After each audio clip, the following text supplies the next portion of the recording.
weekend we're celebrating the 40th anniversary of a little film called The Return of the Living Dead. So I'm going to introduce some of the stars for a reunion panel. Please welcome to the stage Miguel Núñez Jr. You guys might have met Miguel last night at the VIP party. He was the quiet guy, the wallflower. I'm sorry, but I'm here on time. Also, please welcome to the stage Linnea Quigley. Yeah! Always on time. Clear your seat. Oh my God! He's awful. Took you that long to get it? Oh. Please welcome to the stage Thom Mathews.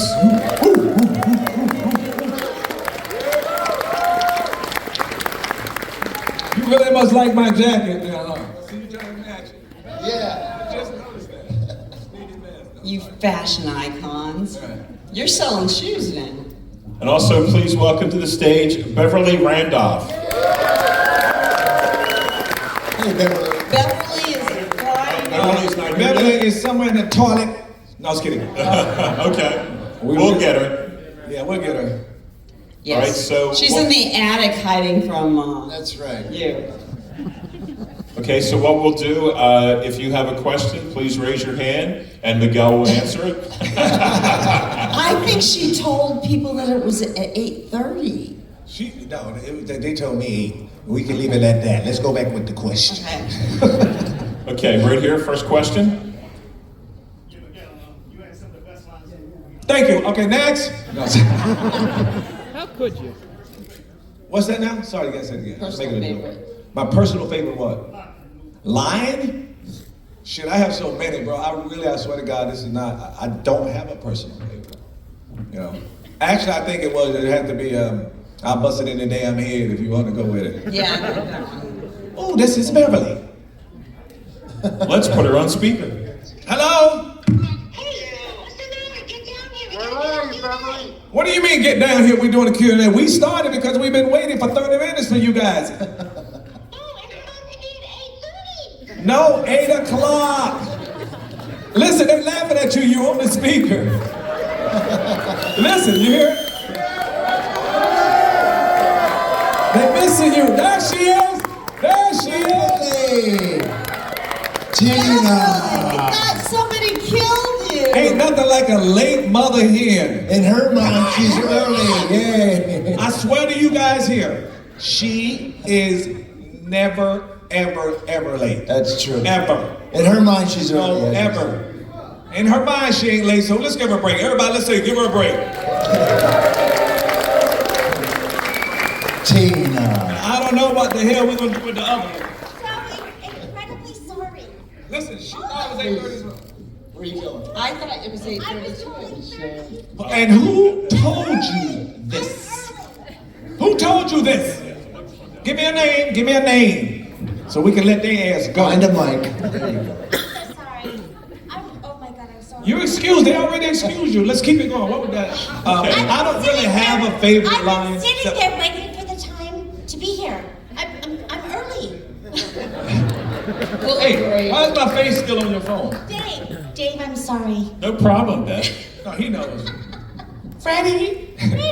Okay, we'll take the next question right here. What can you tell us about Travis's Revenge coming out? It's coming out? No.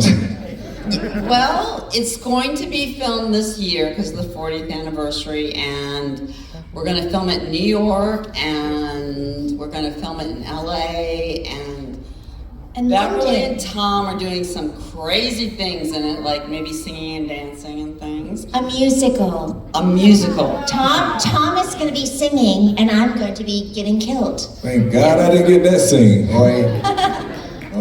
Kind of a Rocky Horror Picture Show meets Return of the Living Dead. Fun. But it's not a sequel.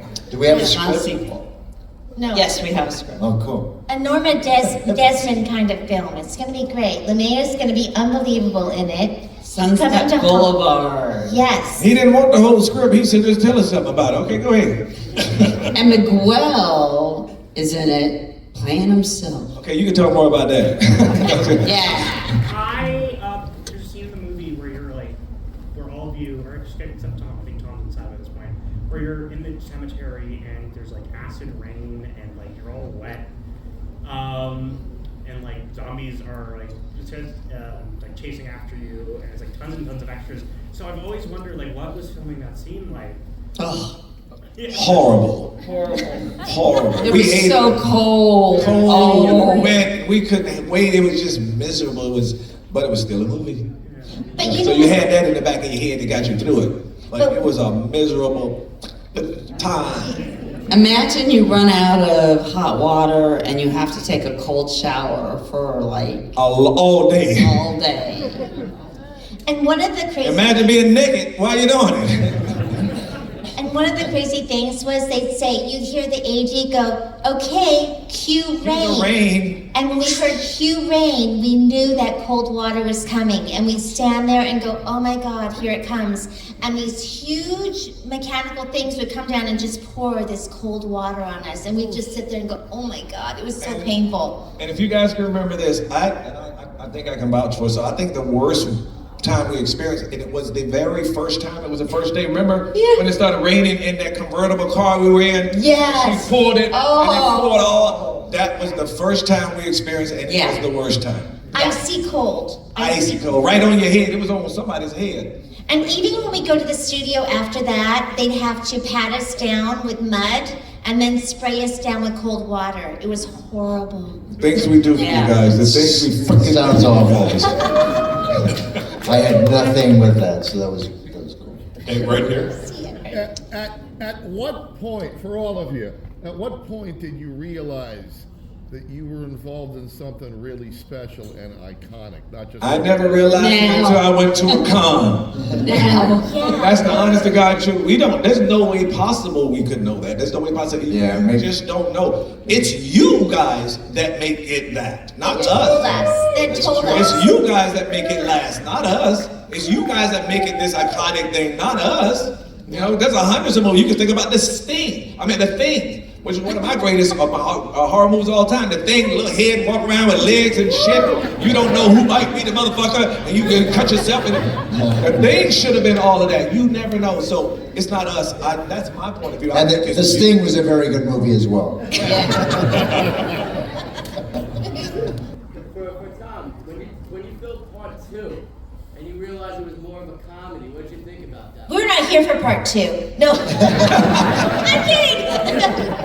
There you go. That was a good one. I like I pretty much did it just to work with James Cameron again, because I just had I had a man crush on him at the time, and he was a great guy, and it was a lot of fun. So again, there you go. Yeah. Everyone on the East Coast knows him as the Pathmark Man. He was doing it for like 30 years. Yeah. He had more miles flying before anybody had. He was like millions of miles flying back and forth from California. Millions a mile. of miles. James Cameron. acting. Frequent No, flyer because miles. he was the Pathmark Man. Yeah. See, he He was was a Pathmark man. exactly. A grocery store Yeah. spokesman. Pathmark Grocery store spokesman. Who the fuck need a grocery store spokesman? Miguel, where have you been? So we put the soap on the 9 aisle. What do you need a grocery store spokesman? He would sell. Yeah, he would sell. Like he'd do the specials every week, and brains are on special for $4.99 a pound. Yeah. And stuff like that. Man, he made That's a lot of money. Oh, yeah. Nigga, I want to be one of them. Shit. Yeah, you do. A grocery store? What are you doing? Yeah, Pathmark. Spokesman. Yeah. A spokesperson. Pathmark. That ain't a made up ass job to feed your cousin. Yeah, we'll talk later, Miguel. How about the ghost man? Because he had that thing up a long time. Go ahead, ghost head. Are you guys proud that you guys were the first movie to introduce the zombies eating brains? I am. Yeah, Yeah, super it was proud. pretty cool. We're very lucky. Yeah, my Like- favorite scene was the half corpse and the spine jumping back and forth, because we learned so much about what they wanted. Why do you eat people? Not people. Brains. I think that kind of started. That was really enlightening for everybody. Yeah. And when I said I busted in the damn head, that was because I didn't expect that thing to go around there for real. That was a real line. And that thing was really scary because, what's his name, underneath the table? We had like 2 or 3 or 4 guys underneath the table. Tony It was Gardner. Tony was under Yeah, there. it was really creepy. His eyes moved and she just looked real. What do you get recognized for? More Friday 5 or Return of the Living Dead? Friday. Because ooh baby. Yeah, he didn't say that. He said between those two. Yeah, I think it's that because I had the hair and they could still look. Had the hair. Yeah. Damage a lot of us too with the red. But I didn't have the braids and the dreads, so I think it's Friday. So between those two. Say again? Are we gonna be at midnight to watch the movie? What does that mean? The movie's playing We're at showing the midnight. movie upstairs at midnight. Really? Yeah. Hey, you want to go to the movies, baby? Oh, baby, you can buy me popcorn with no... I'm gonna be your popcorn, Lots of butter, right? and you get a prize. Extra bucks. Between the soundtrack and the criticism of authority and the nihilistic ending, this is easily the most punk-adjacent movie of all time. Definitely. So what could you guys speak to about the production and the connection to punk culture, just from your perspective? Well, at the time, it was pretty heavy in Hollywood. I mean, everyone was punked out. We even, went to the hairstylist. He was like a known punk hair guy. Yeah, Attila. What was Attila. Attila. Yeah. Yeah. So that was pretty cool. Yeah. And then we punked out and as much as we could. I actually shaved my hair, had the little rat tail. Yeah. And I would see myself every morning. I started getting attracted to punk girls because I would see myself in them. I swear to God. And also you pierced your ear. I pierced my ear, which Dan O'Bannon was really upset about for some reason. Why? I was, method actor. That's so Getting into it. weird. I was in a punk band, so I was in the Didn't know. See? culture stuff People like find that. out at Q&A. Yeah. So I was like, Let's slam. let's do that. I did a lot of punk girls, but that was it.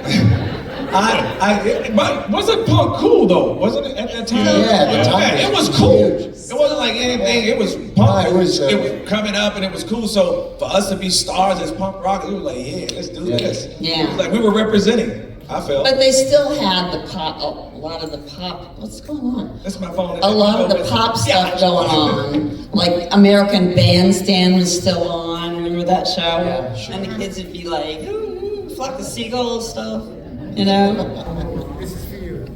Thanks, Ian. Speaking of punks, you were like the one that kind of was more clean, Normal. clean cut. Yeah. Was there any off scenes, like behind the scene, off movie context of like how Tina ended up with that crew because you did not fit? Yes. Love. Absolutely. Love. Love. The idea was, we worked for 2 weeks before we started filming to develop our characters. Mm-hmm. Go on. What? Why? Her husband's here, take it easy. And I said, well, I think it's because he's the bad boy and I'm the good girl, and the good girls always look at the bad boys. And then he got a job because he actually did like me and wanted to impress my parents. I could afford Never- it. They could never have gone for somebody like that had he not been stepping up.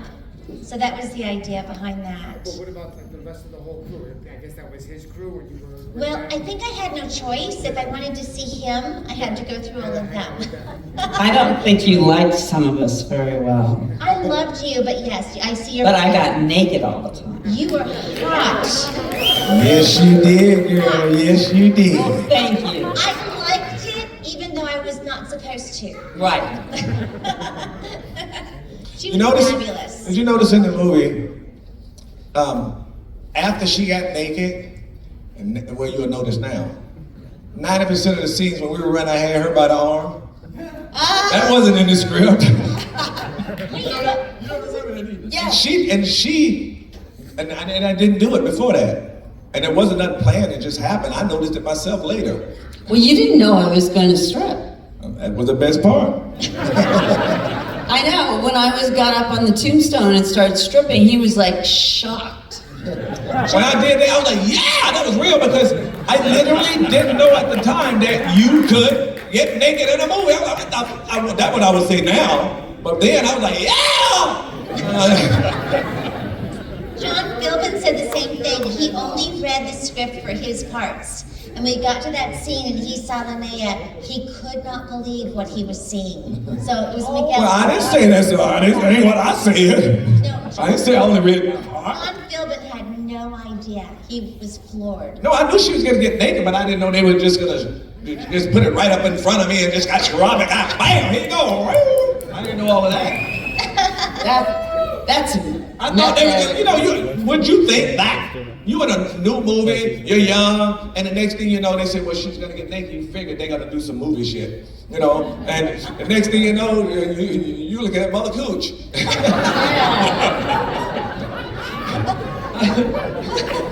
That was a shock. It wasn't like I didn't read it, but I always knew she was getting naked, but I didn't know it was gonna be it. That was fun. Sorry, but anyway. All right, ladies.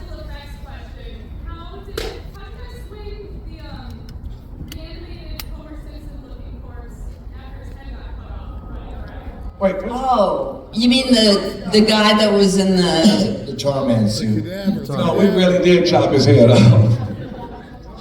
You mean the yellow cadaver? Look for disappearing person at that date, and you're gonna see. Thom was in that scene. Yeah, we cut his head off, and then we got a shorter gentleman, and it was this. If you look at it, it's not a very good rubberized torso. You literally see him. It was good enough. Good for the type of movie we were doing. It was he just put it over his head and ran around. It's a pretty funny. You ever see those commercials or movies where the guy the good-looking guy comes in and he runs up and he go, cut! And then they bring somebody else in to get their ass whooped? That's pretty much what we did. The same thing happened with the tar man. In that scene where they same deal. Knocked his head off. Yeah, same. It was the same guy. Yeah. Same stunt guy. Okay, I think she get it. Anybody else? Edward. Tell us about this alleged remake. Oh, that's an interesting question. A remake? And I'm seeing someone going, no, don't say anything. And there's no remake. That whole thing. There's no remake. There is no remake. That's we can't go into a legal person. I know that some of you have seen a video of a tar man dragging the Christmas tree. Yeah, the Christmas tree. That gentleman is the one that we're in a lawsuit with right now. And he's in hiding. Yeah, and who's also sold a multiple amount of merchandise under the title of Living Dead Media, which you will see here. But don't blame the vendors. We love the vendors. It's not their fault. Right. And The vendors actually paid him a license for that. So wow, I can't wait to whip his ass. Money. They're also Whip his ass! Yes, I'm whooping that ass as soon as I see him. Eat his brain! The gentleman's name is Steve Walsh. Steve Walsh. Yes. And He's we're an now- asshole. He was suing us for $1 million. And now we've turned to the tables because we now realize that he owns nothing. Thanks to Larry Zerner from Friday the 13th. Shelley. That's lawyer. Who is now an attorney, and he's representing us, and he was able to figure out that the guy could not sue us. And so it's turned around and we're now suing him. Yeah. So please help us with that. We've had to pay a lot of money to turn it around, and now they're trying to find him to serve him. So it's a mess. And he's now started a new company called More Brains. So he's noticed that now he's in trouble with Living Dead Media, and he started a new company called More Brains. So Oh, I didn't know that part. yeah, we just found that out. Okay, that's enough. We don't want to give away all our damn Thank you secrets. for that question. And what else we know? And then what else we know? And we know this. What? I'm live right now on Instagram. We're calling you out, Steve! We're calling you out!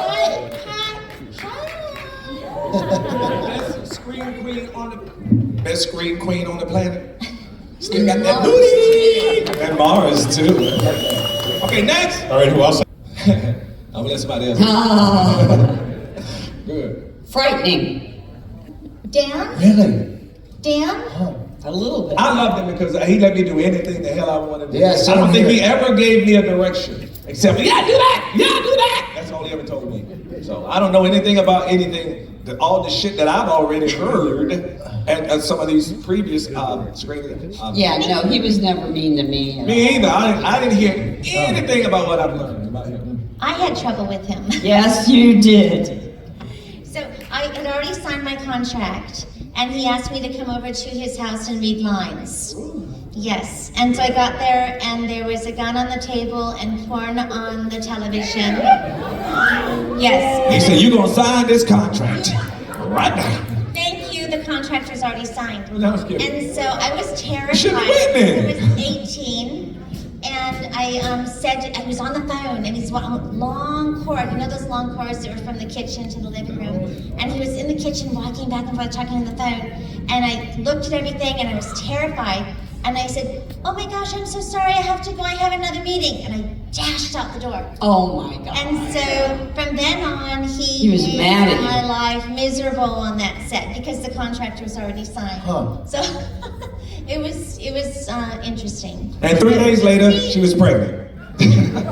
So when you see me falling down in the mud like a million times, he actually kept pulling up the chair going, "Let's have her do that again." And so I did that multiple times, and you'll see Miguel and Brian literally picking me up and carrying me because I could no longer walk again. And I'm good with it. I had the best time ever. It's over with now. But the other thing is he took the step out from when I was that was running up the really steps, and he pulled the step out, and he said, and put in the fake one. And he goes, "Okay, come on back in." And I heard rumblings on the set, and I thought, what's going on? He's, "Okay, let's go, let's go." And so I ran up the step, and I went right through. So when You remember that scene Yeah. when we were running up the step? Yeah. He told her she couldn't do it. She couldn't do it without anticipating that step. I did. Right. Yeah. So Dan said, "All right, baby, don't worry about it. Go upstairs. We're gonna put a real step in." As soon as she closed the door, he said, "We ain't putting shit in. Call her back." Told her to come back. That they had replaced it, but they hadn't. No. So when she fell through, I think she did. It was Yeah. mad. It looked It was- bad. I saw your bruises. They were Oh, I can unbelievable. imagine. I didn't see it. I didn't want to see them. Yeah. Wow. And there was also the time when Clu Gulager threw I think it was a paint can at Dan because he was getting so frustrated with him. So it was interesting. Stop spraying out dirty laundry. Oh, Dan's a good guy. He's a great guy. He's a great director. I mean, he's the reason we all here. It was his vision. Right. You know, so that's Right. that's the bottom line. Yeah. That's the bottom. Everybody go through whatever things they go through. You never know. You don't question. You just Unless let you've go. gone through it He, yourself. he was very, let's say, eccentric. Let's just. Eccentric. Yeah. That's a very good word. I had lunch with him, and that was an event in itself, just to watch him have a meal. So, Why? What did you do? it just, Yeah, now I want to know this part. I don't know, just, you know. Because he invited him over, he had porn on the TV and a gun on the table. Gun on the table. How bad do you want to be, Freddy? No, when we had lunch, he had an empty shell next to the gun, actually. I don't know what he did. But didn't you go to his house and he had nets on the ceiling? He lived in Santa Monica. He was terrified of earthquakes, Okay. understandably, but he demolished his whole house on the inside just took it down to studs and then put plywood up What? to secure the house, yeah, and then replastered it, yeah. Wow. And they had he said he had a contraption in case there was an earthquake at night, like a cave. Okay, let's not tell how dumb this motherfucker is. You don't know about No, this, it was Miguel. stay there. It was like a metal frame, like a canopy, kind of. Oh my Okay, let's talk God. about somebody else beside him. Who else?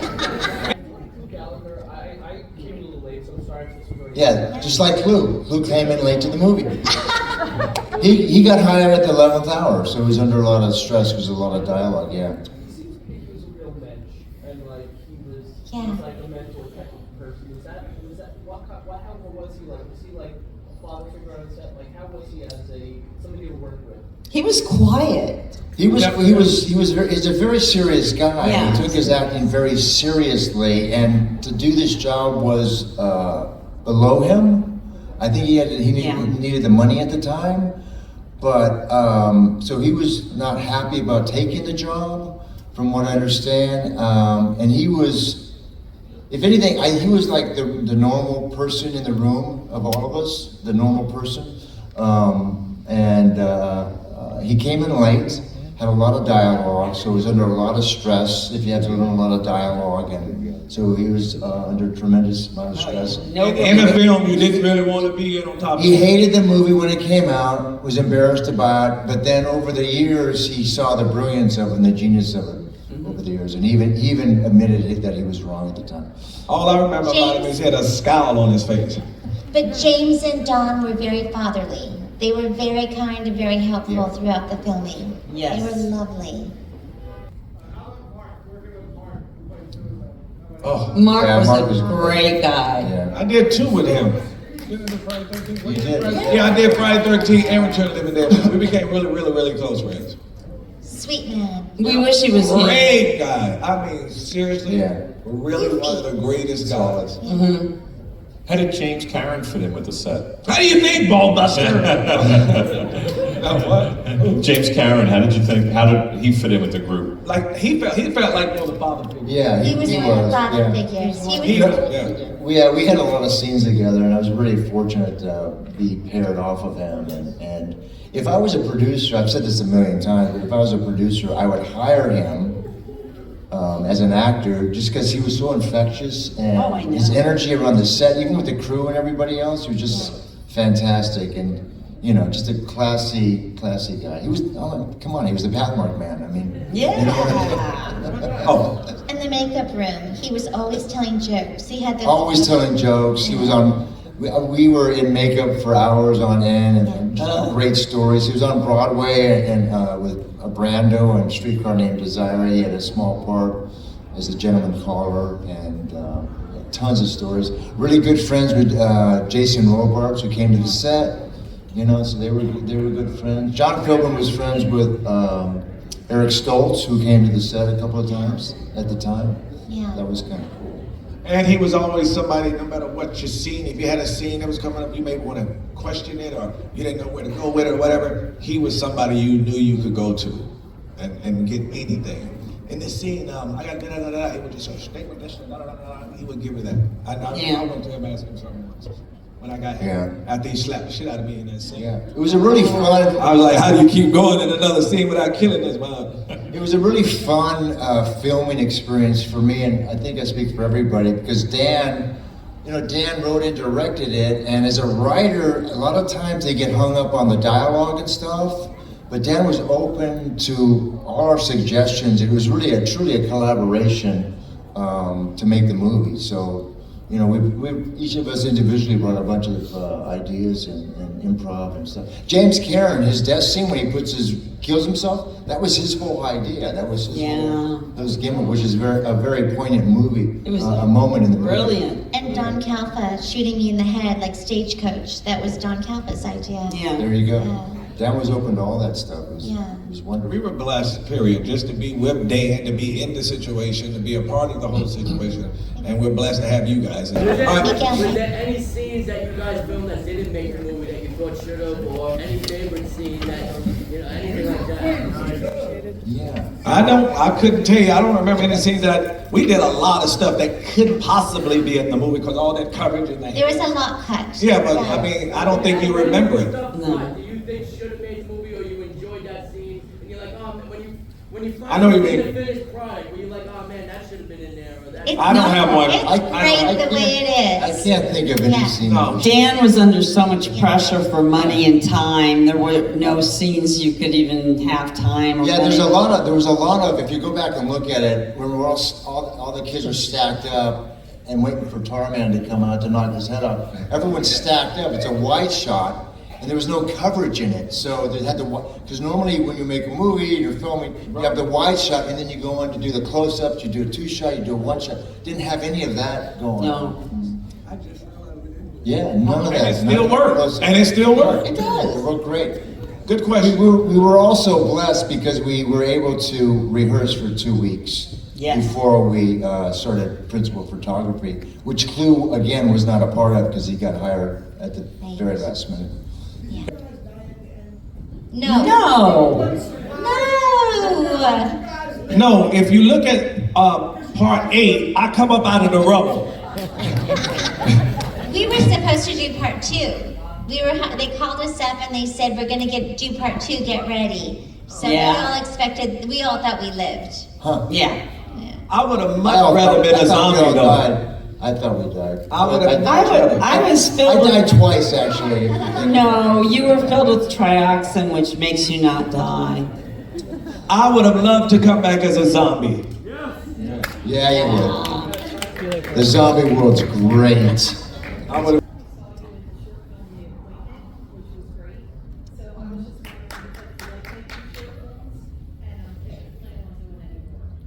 Any more filming? Oh, of course. I love doing short films. They're a lot of fun, and you can experiment with them and everything. I had fun doing that. Are you hired? I'm not doing. I was just in the appointment, and the director is really good, Okay. and he's in it. Yeah, you. Thom, I know you said that before you did 6 for Friday, Yes. you went back and watched 5 and was kind of Went back and watched 1 through 5 in order. okay, and then for 5 you were like, well, what the hell did I get? Yeah, I did. Did you feel any type of way seeing Miguel and Mark in that? And Yeah, I want to hear this shit too. Sit back, Linnea. I want to hear this shit. Didn't even, never even crossed my mind. I was more focused on Tommy Jarvis's character to try and pull some kind of mannerism into my performance that they had done to carry it over, a tick or some kind of anything, but I didn't find anything. Oh. My question's for Miguel. You mentioned how you wanted to come back as a zombie. You were one of the few characters who didn't die in the first movie. If you could have written your death scene in that movie in a different way, how would you have done it? In a different way, I would have died having trash eat me just like she said in the movie. That's like she said in the movie. That's why I would have had trash biting. You know when you came with all the guys? Yes. I would have had you. That's how I would have wanted to be killed by trash. That's disgusting. And then come back with her doing the same thing. Like I was doing. Oh, the zombie color. Right? Yeah.